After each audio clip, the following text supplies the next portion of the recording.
Hey listeners, we're nearing the end of our 15th anniversary fundraising campaign, and we need your help to meet our goal. This campaign offers you a chance to win a unique food and music experience in one of the most exciting cities in America. Here's how it works. Donate to HRN and you'll be entered to win dinner for two and 2 tickets to a concert in one of 8 amazing cities: New York, Los Angeles, Philadelphia, Nashville, Las Vegas, Charleston, Ardmore, Pennsylvania, and Asheville. All donations support our work educating food system storytellers. And when you donate, you can choose one of those cities and you'll be entered to win dinner and 2 tickets to a show. So help us reach our goal and enter to win dinner and a show in the city of your choice. Check out heritageradionetwork.org/15 to donate and enter to win today. That's heritageradionetwork.org/15. Thank you.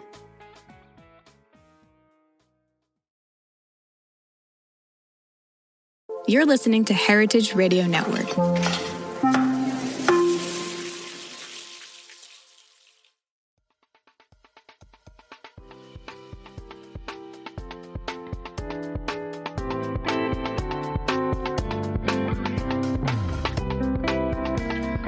All right, we are live here for the first time. I'm RJ. This is a new show from HRN called Amuse News. I'm your host, RJB. I am the executive director of Heritage Radio Network, otherwise known as HRN. So I took over about 6 months ago, and I'm personally on an adventure through the food world, learning, talking, listening, eating. This podcast will go live and publish 3 times a week. My goal is to bring you conversations and insights with people from across the food world, including chefs, writers, advocates, HRN's own hosts, interns, advisors, and more. There may be some trivia. There's going to be entertainment. It's going to be fun. There'll be mandatory fun starting today. But I'm really excited. I really wanted to kind of try and bring my perspective to some of the stuff we're up to here at HRN and also learn. So this is going to be a fun experiment, and I'm glad that you all are on this adventure with us. We are celebrating our 15th year as an organization this year. And part of the idea behind this show is that this organization actually started as a food radio network. I think some people might know that, but it started in the back of Roberta's Pizza. A few friends who were just, chefs and food professionals, and they wanted to talk about what was going on in the food world. And they basically just started broadcasting, and they started broadcasting live for several hours a day. We're not going to do that, but we're going to try to keep that spirit alive because that's where this thing started. And although we do a lot of different things now, we wanted to kind of bring that back. So to introduce you, this is called Amuse News, your destination for food news and conversation. Like I said, this will be released as a podcast. If you're streaming live, thanks for checking us out, and participate in the comments, throw in some questions, things like that. I'm going to have an amazing guest that I'm going to bring on in just a few minutes, but I'm going to try and start every show by giving you a little bit of food news. So this is, again, me kind of seeing what's going on in the food world and learning and all that. So I'm going to try to give you a few pieces of news that are happening in the food world. There's a lot going on out there, and it's not always fun, great news, but I think we should bring you what is insightful and what's actually going on out there. So we'll get into that, and then I'm going to bring a guest on, and a guest is someone that I've known since I was maybe 9 or 10 years old, but who also happens to be one of the people that I think about most often when I think about food and the food world and food experiences. So I think you're going to like it. The first piece of food news that I wanted to share is that overnight we learned about some tragic news that members of the World Central Kitchen team were killed in an airstrike while working to support humanitarian food delivery efforts in Gaza. Our hearts go out to the World Central Kitchen team and all the other people who were, injured and who have been injured and kidnapped and everything that's happened in the Middle East over the past several months. It's tragic, and we just wanted to mention that and say that we're thinking about everyone. And in our interview a bit later, we're actually going to talk to someone who volunteers around the world for the organization, completely coincidentally, but we can hear a little bit about the work of the organization. One thing that I think is notable is that there's sort of in pop culture, the way I see it about food, we see Top Chef, we see shows on the Food Network, We see shows like The Bear, that show the difficult and triumphant side of food. But of course, there are people out there around the world putting themselves in harm's way to make sure that people have access to food. As I mentioned, our guest Mike has some insight into the work as he's volunteered in a lot of different places for World Central Kitchen. But it's interesting to me that a lot of what we know about international food aid started after World War II. The World Food Program, which was established in 1961, George McGovern, I think the worst faring presidential candidate of all time. He was the director of the U.S. Food for Peace program, and he proposed establishing this multilateral food aid program, and that's where WFP came from. And it reached a record $14.1 billion in funding in 2022, which was up by 50% from the previous year, but the need worldwide was estimated to be at $21.4 billion. The U.S. is the largest donor to that, but you'll see that there's such a difference between what is needed and what's out there. And we don't have time to get into all the reasons why the need for food aid has increased so much. I mean, international politics, war, climate change, etc. But food really does touch every aspect of international and life in the U.S. And of course, the World Food Program, World Central Kitchen are just two of the organizations addressing food issues. But as the need increases and as our world continues to change, the more people that step in to help, the better. So again, sending our thoughts to the World Central Kitchen team and to all the people working hard to try and provide food with people who need it. Okay, so I'm going to shift gears slightly here. As you might imagine, we talk a lot about podcasts around here, and I wanted to recommend a podcast from Decoder Ring from Slate.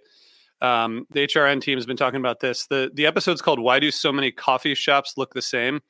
It's kind of a wild story, but talks about something I've noticed, and I'm sure you've noticed, which is the strange similarity of coffee shops all over. I've noticed it in the U.S., but apparently it's all over the world.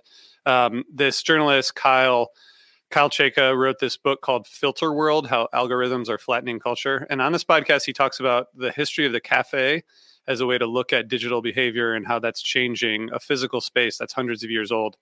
It's a pretty crazy listen. You can find Decoder Ring wherever you listen to podcasts.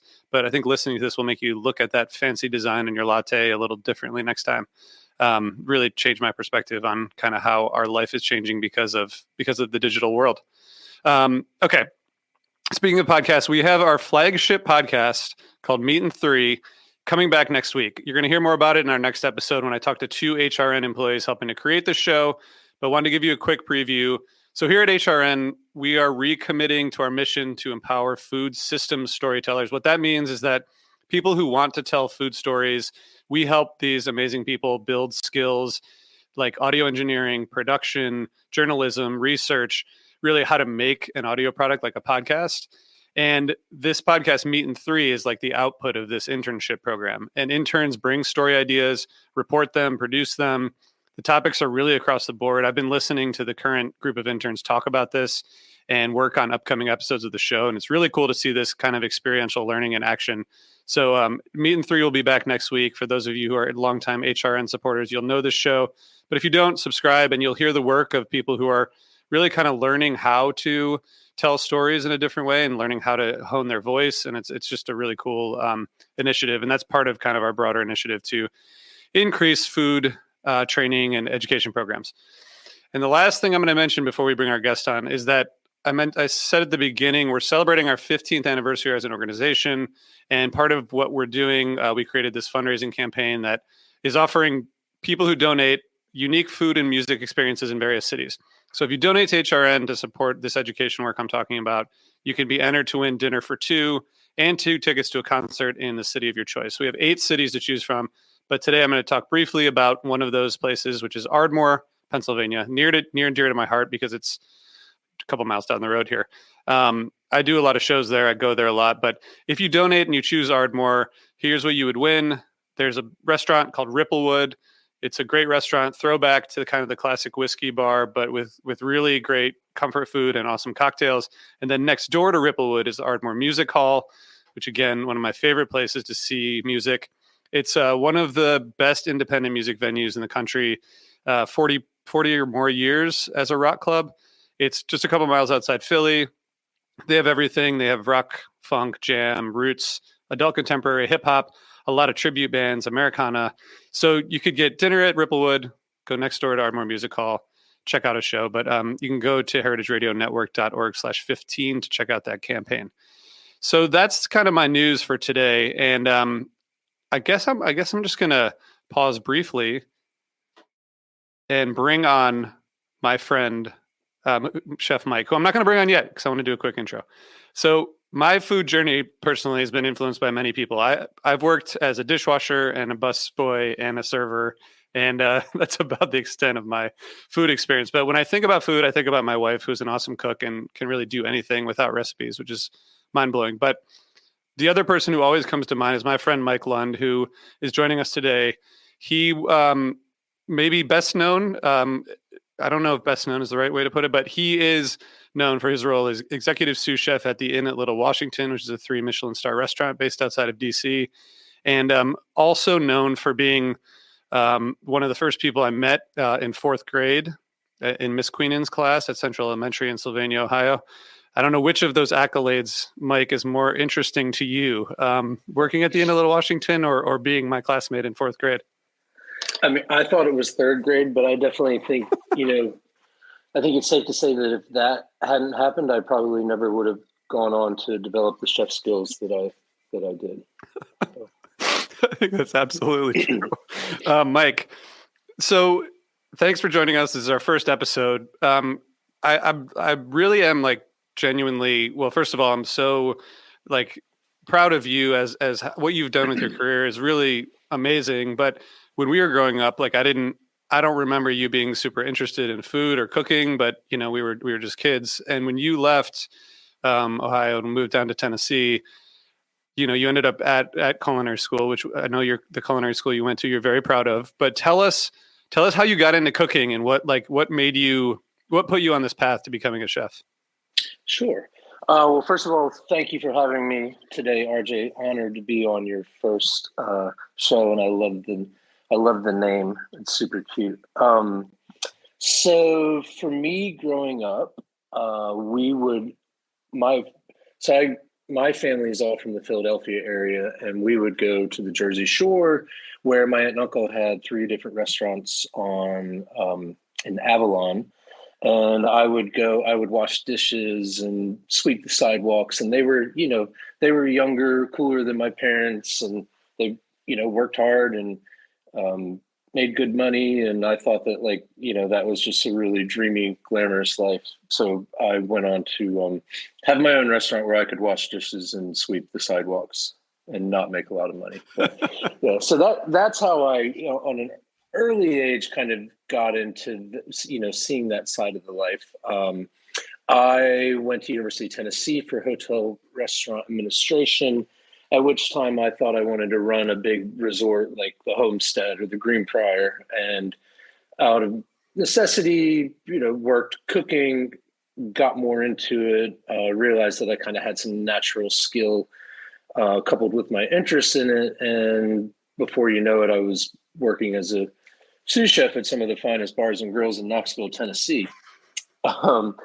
And I ended up leaving UT and starting at a community college there that had an accredited program, Walter State Community College, the Community College of the Smoky Mountains.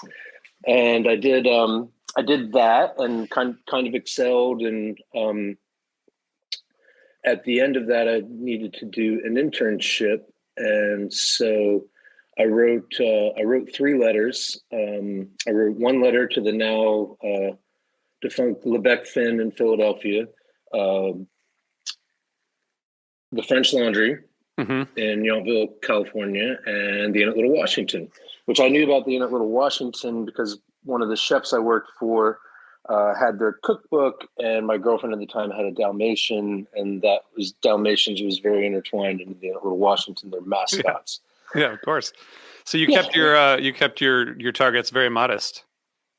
Yeah, well, hey, start where you start at the top, work your way down. So the executive sous chef at the time, a friend of mine now named Lawrence Gottlieb, who some people may know the famous Gottlieb's Bakery in Savannah. That was his family.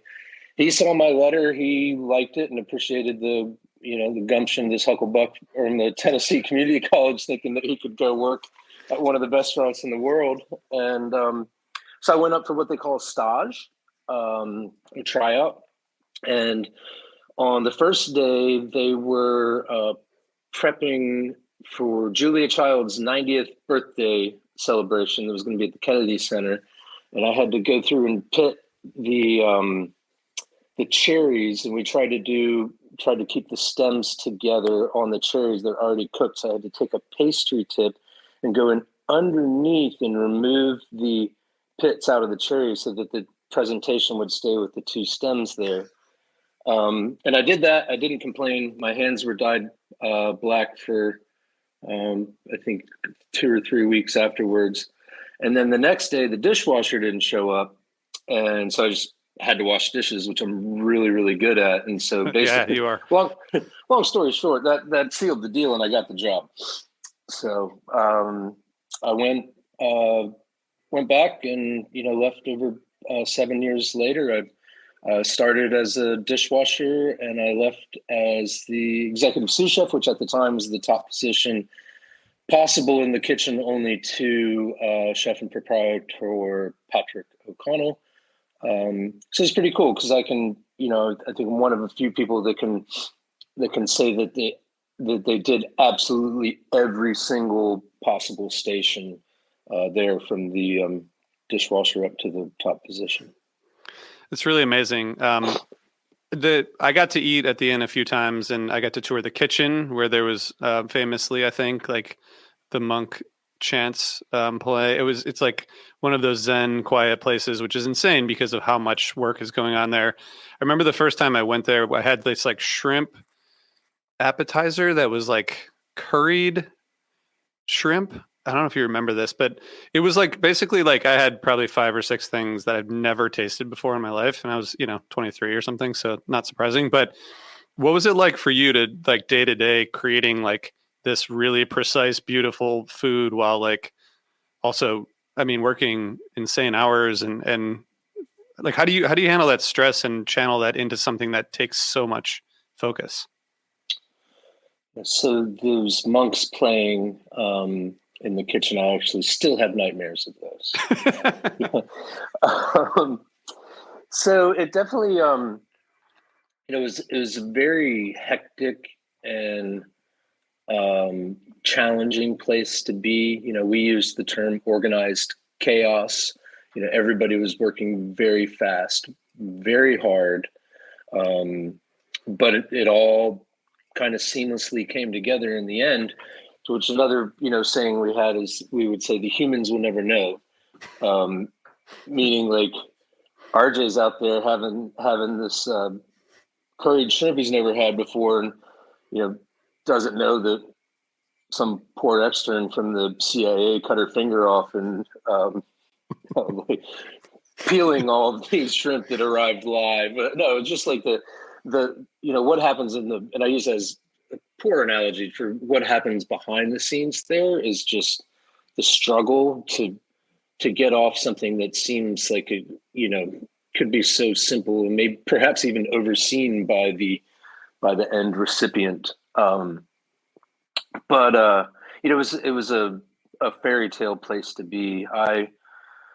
Prior to going there, I had an opportunity to go to another large and well-renowned hotel resort, and I was interviewing with the chef there and told him that I had gone to the Inn at Little Washington and had an opportunity there, and he just told me, he was like, yeah, just go there, don't come here. He's like, it's a fairy tale, it's make believe, just do it. And he's like, okay. So, yeah, yeah, amazing. Like the food and all the hard work and everything we put into it, like was so like the cooking was the easy part. It was the attention to detail, the what went into the service, the reading of people, anticipating needs of the guest, all that is stuff that it was instilled in me and really, really kind of taken with me throughout my career. That's awesome. Thanks. Thank you.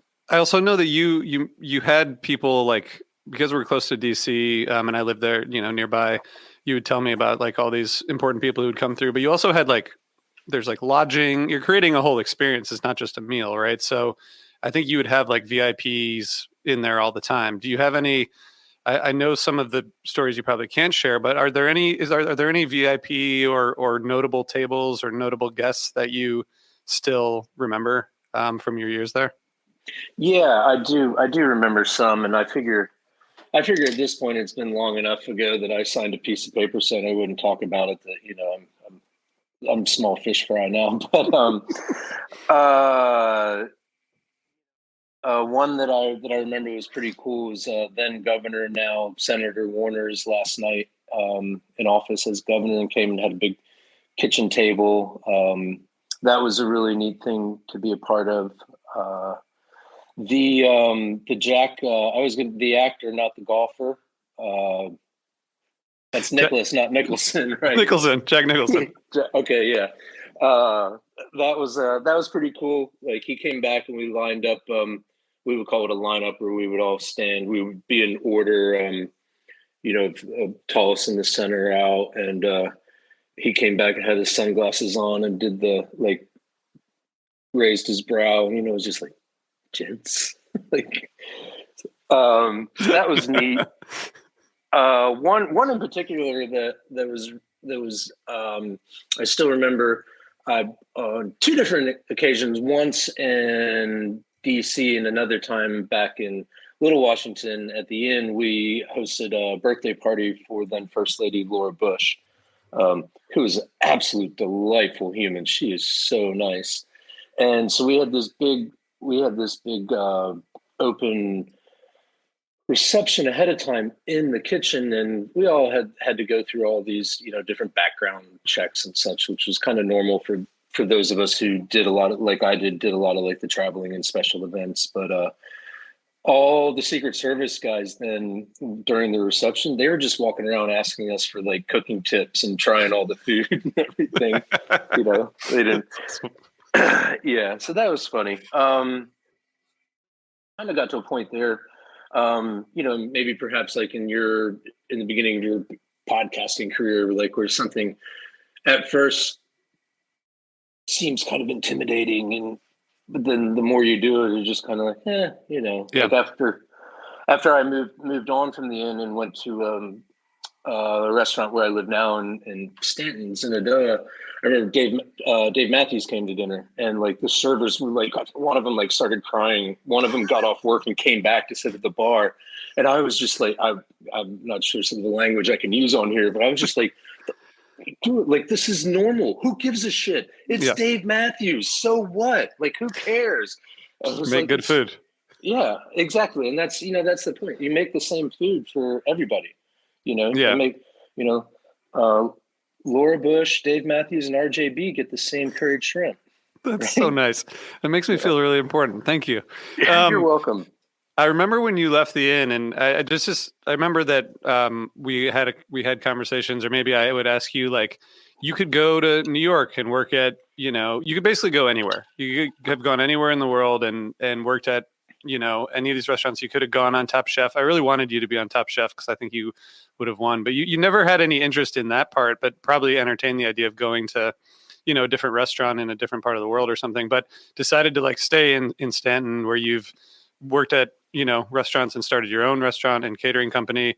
Why did you not like continue on that path of like the kind of the chefs that we would read about in the newspaper, on social media? Yeah, that is a great question. Shortest and easiest answer to that would be fatherhood. I had while I was at the inn, I had my dear daughter Zella, whom you know well. She popped right out on my 30th birthday, and here I was running one of the most important restaurant kitchens in the world, and then I had working 12 hours a day and came home to a colicky baby. That coupled with Rappahannock County outside of DC is extremely expensive. The cost of property out there is really high. I was, wanted to own my own house, was trying to buy a house, get this baby. And the opportunity came along for me to come to Stanton, which for people who haven't been to Stanton before in the Shenandoah Valley, it's just an absolutely amazing small city. And I fell in love with it, fell in love with the old architecture. The people are kind. The location is great. We have an amazing food scene for a small city of 26,000 people. We have amazing music festivals that are world renowned, and so that for me was I kind of always felt like I should go to New York and bang around in those kitchens there. But in my time at the inn, we would go to New York all the time and do special dinners and stuff, and I got a taste of that. And I love Virginia. I love the Shenandoah Valley. I don't like traffic, so I just kind of, you said about like the Top Chef and all that. It just was not me. I want to be respected within my field, but I don't really care about. I never really cared about being famous or being known. I want to be respected amongst my peers, but it's just not what interested me. Yeah. Yeah. And I thought it was just the fact that Stanton was the birthplace of President Woodrow Wilson that brought you there. But then I went and visited, and it's a really amazing place. It is, yes. It's a really great place. Mike, yeah. You've done a lot. You've worked at various restaurants. You started your own restaurant and catering company, as I mentioned, and done a bunch of other stuff. But right now, I know over the past, 2 years, you've been basically like kind of on call, like for World Central Kitchen. You just get up and like you'll text me and be like, "Hey, I'm going to Poland," or "I'm going to wherever." And you've worked around the world. And I'm sorry to hear about the event that we talked about earlier. But tell us about your work with World Central Kitchen, just what you're up to and what the experience has been like. Yes, it has been a absolutely life-changing experience for me. I, real fast version, owned and ran my own restaurant catering business for almost 11 years. After the pandemic, chose to close that, sell my real estate, and I started teaching community college culinary school. And through that, I had summers off. And when the Russia attacked Ukraine and seeing everything going on, I was, watching the news and getting angry about it. I've known about World Central Kitchen, from being a chef in the DC area. I've known Chef Andreas. I don't know him personally. I've cooked for him multiple times as a minion over the years. But I knew about World Central Kitchen. And I saw these opportunities to go volunteer in Przemyśl, Poland. Don't try and spell it. Which is right on the Ukrainian border, where they were bringing in refugees. They had makeshift customs set up there. And so I felt compelled to, stop complaining to my wife about it and go do something, right? Actually, I would put my volunteer money where my mouth was. So I went to Przemyśl, Poland, in southeastern Poland, and it's absolutely beautiful. It's like Stanton, Virginia, but in Poland. Really cool old architecture. And went to the kitchen. We were making several thousand meals a day, several thousand sandwiches a day. I met incredible people just like me from all over the world who were there because they wanted to make a difference. And it just completely, through teaching, I had already kind of taken a turn. And then the teaching coupled with my work with World Central Kitchen just completely changed my outlook on food and my role in it.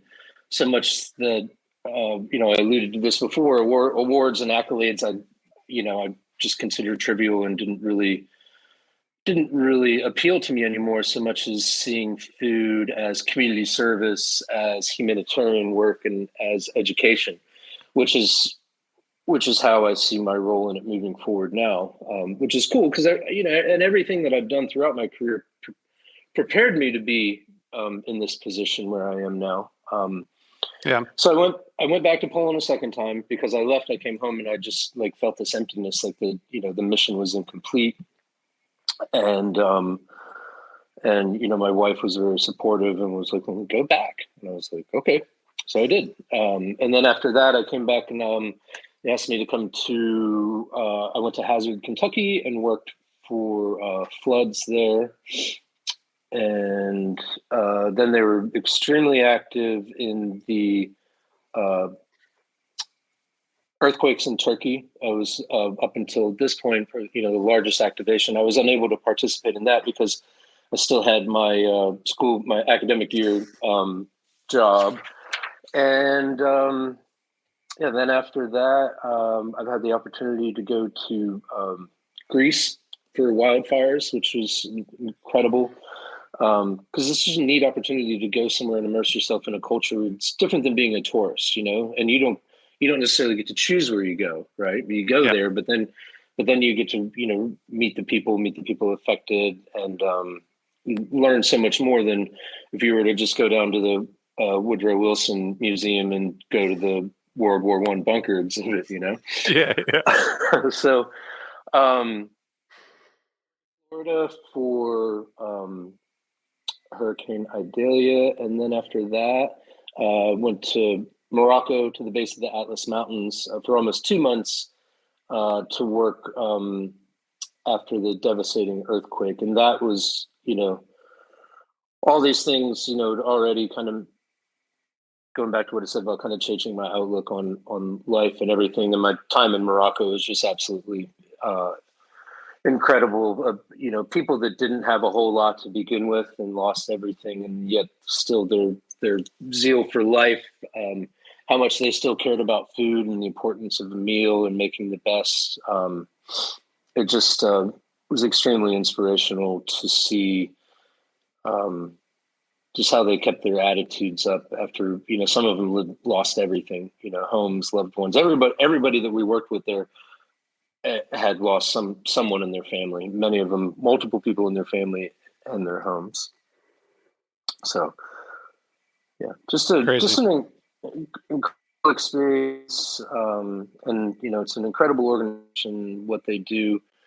Like you said in the intro, it was completely coincidental that you and I are talking today after we got, I got this horrible news last night, which is just devastating because some of the people I know well. Is really, really hard, and I know a lot of people who know them even better have spent a lot of time with them and are hurting really bad right now. Yeah.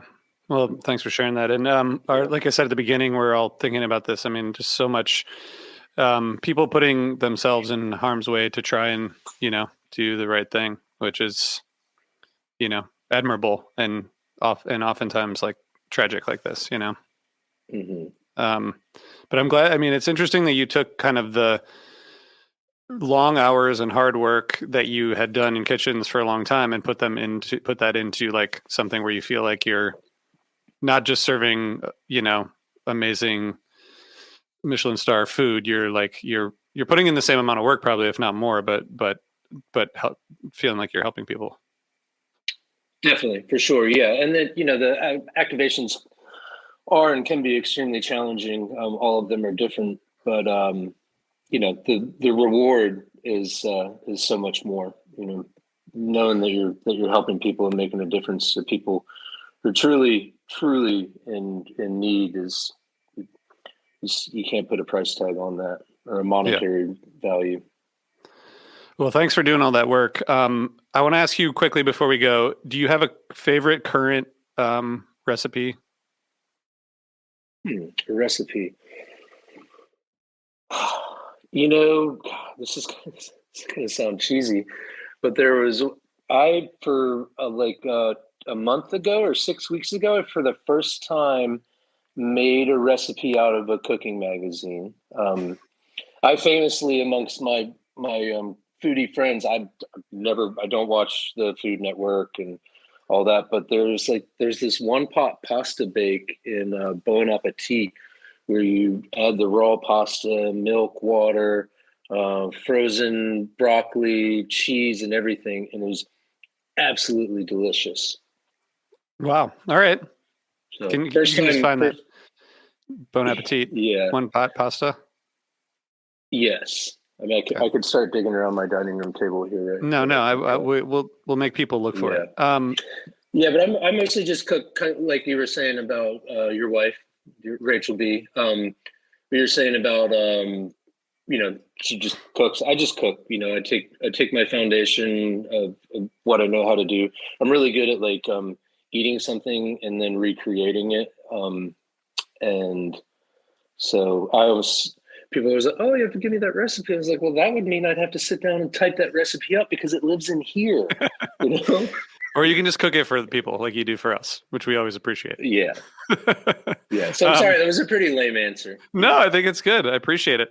And I'm gonna look up that recipe because I know that Rachel trusts your judgment on recipes because neither of you use them. So we will try to find it. Well, thank you, Mike, for joining me on this inaugural episode of this podcast. It was just fun. I'm sure we could talk for another hour, but I'll have you back if you will be back. Of course I will. It was so wonderful to see you, and I wish you all the luck with this endeavor. And you guys are doing really great work and getting good word out as well. So I appreciate all that you do. Thanks, Mike. Thank you. I'll talk to you soon. All right. Bye. All right. So that was episode 1. Thank you so much for tuning in. And if you're listening on the audio, subscribe and review Amuse News wherever you get your podcasts. If you're watching, thank you. Share what you see. If you have ideas for things you think we should talk about, you can hit us up on Instagram or X or Facebook, Heritage Radio. We'll be back on Thursday. We're going to dive into podcast production, food podcast production, and storytelling with a couple of my colleagues. So until then, hope everybody has a good week. Thanks so much.